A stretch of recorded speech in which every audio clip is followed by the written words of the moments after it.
Renewable energy sources के storage के लिए फर्स्ट जो हम आज डिस्कस कर रहे हैं वो है pumped storage hydro power projects. Pumped storage hydro power projects as name shows, इसमें पंप के through hydro it means water को स्टोर किया जाएगा और ये इससे ही एनर्जी जनरेट की जाएगी या स्टोर की जा सकेगी। यह एक प्रकार का hydro electric energy storage system है। इसमें दो अलग अलग हाइट पे वाटर रिजर्वायर बनाए जाते हैं। एक रिजर्वायर वाटर रिजर्वायर की हाइट ऊंची रखी जाती है और दूसरे वाटर रिजर्वायर की हाइट नीचे रखी जाती है, जो बीच में घूमते हुए टरबाइन से पानी को एक जगह से लेकर के दूसरे जगह ले जाने के दौरान एनर्जी स्टोर करता है या इलेक्ट्रिसिटी स्टोर कर सकता है। Power storage hydrogen power plant जो है ये बहुत ही अच्छा ऑप्शन है जो रिन्यूएबल एनर्जी सोर्स को स्टोर कर सकता है और जनरेट भी कर सकता है। अगर हम इसका कंस्ट्रक्शन, वर्किंग और डायग्राम देखें तो हाइड्रो इलेक्ट्रिक पावर पॉइंट, जैसा हमने पहले ही कहा है, इसमें दो स्टोरेज टैंक्स रहते हैं। तो अगर इनके कंपोनेंट्स की बात करें तो इसमें जो मेजर कंपोनेंट्स रहता है वो रहता है एक हाई एंगल का बना हुआ डैम, उस डैम की का गेट जिसको कि डैम गेट कहते हैं। गेट से वाटर पास हो सकता है। वाटर को पास करने के लिए एक पाइप लगी रहती है, वो पाइप कंक्रीट या स्टील की बनी हुई होती है। आजकल उसको कंक्रीट स्टील के मिक्सचर से भी बना सकते हैं जो कि पेन स्टोक के नाम से जानी जाती है। पेन स्टोक कुछ नहीं है, बस एक पाइप है जो हाई स्टोरेज एनर्जी वाले वाटर को लो लेवल पे लाने का काम करती है। आप देखेंगे पेन स्टोक चलते जा रहा है और जाने के बाद पेन स्टोक का नोजल टरबाइन पे ओपन हो रहा है। ये नोजल के फॉर्म पे है। बहुत जगह पर यहाँ पर एक वॉल्व भी लगा दिया जाता है और जब वॉल्व लगाया जाता है तो यहाँ पर एक सर्ज टैंक बना दिया जाता है।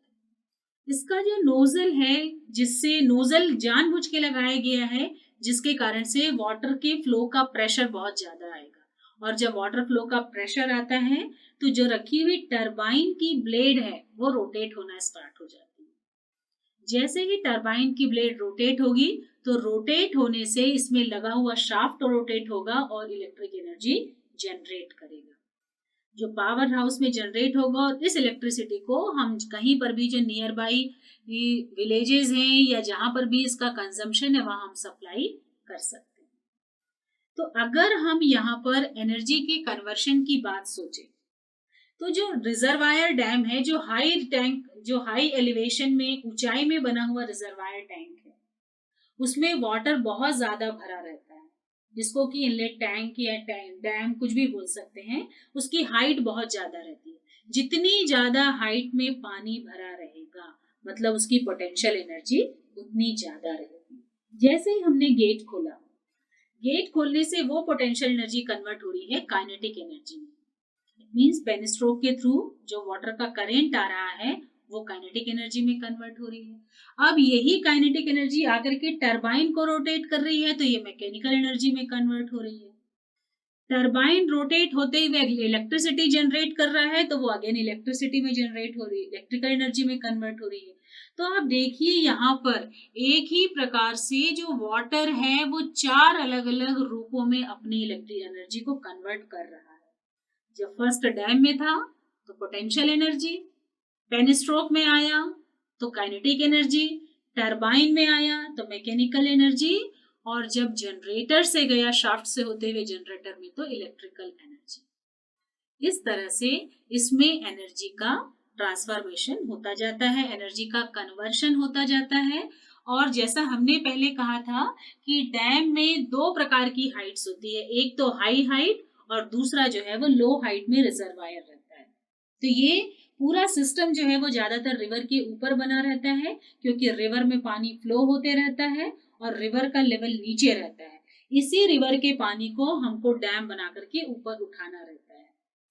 तो हाई वाटर रिजर्वायर डैम हो गया, लो वाटर रिजर्वायर रिवर हो गया। अब टरबाइन को घूमने के बाद जो वाटर बचा, जो वाटर रिलीज हुआ, उस वाटर को आगे रिवर में डाल दिया जाता है।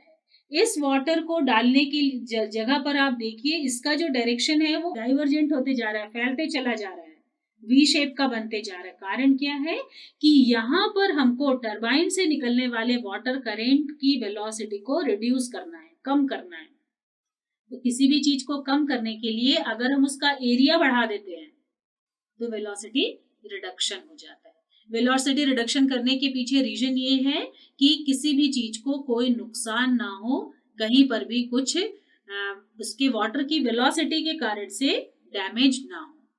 यहाँ पर एक सर्ज टैंक बना हुआ है। जनरली अगर हम वॉल्व लेते हैं तो सर्ज टैंक बनाते हैं। सर्ज टैंक का रीजन क्या है बनाने का कि सर्ज टैंक जो है वो पेन स्ट्रोक पाइप से जो वाटर आ रहा है उस वाटर के प्रेशर को रेगुलेट करने का काम करती है। कैसे? अगर पेन स्ट्रोक में पानी बहुत ज्यादा फोर्स से आ रहा है और उतना टरबाइन में नहीं जा पा रहा है, या वहां पर जो वॉल्व है वो वॉल्व जितना खुला होना चाहिए उससे कम खुला है, तो पेन स्ट्रोक में पानी का प्रेशर बहुत बढ़ जाएगा, और जब प्रेशर बढ़ जाएगा तो डैमेज होने के चांसेस रहते हैं। तो हम यहाँ पानी को कहाँ डाइवर्ट कर दिए? सर्ज टैंक में। सर्ज टैंक में पानी को डाइवर्ट कर देते हैं, तो ये तो एक काम हो गया। और दूसरे बार जब ग्रिड में सप्लाई ज्यादा रहती है तो हम लो लेवल के पानी को ऊपर वापस टैंक में, डैम में स्टोर करते हैं, तो उस समय भी सर्ज टैंक सप्लाई का काम करती है। तो इस तरह से सर्ज टैंक पेन स्ट्रोक में वाटर के प्रेशर को मेंटेन करने का काम करती है, रिवर में पानी को सप्लाई करने का काम करती है। तो इस तरह से सर्ज टैंक का एक बफर रोल होता है। हाइड्रो इलेक्ट्रिक पावर पॉइंट में इसका कॉन्सेप्ट यही है कि दो रिजर्वायर रहेंगे, एक हाई लेवल पे और दूसरा लो लेवल पे, और उस हाई और लो लेवल के रिजर्वायर से ही एनर्जी को स्टोर करेंगे और एनर्जी प्रोड्यूस की जा सकेगी।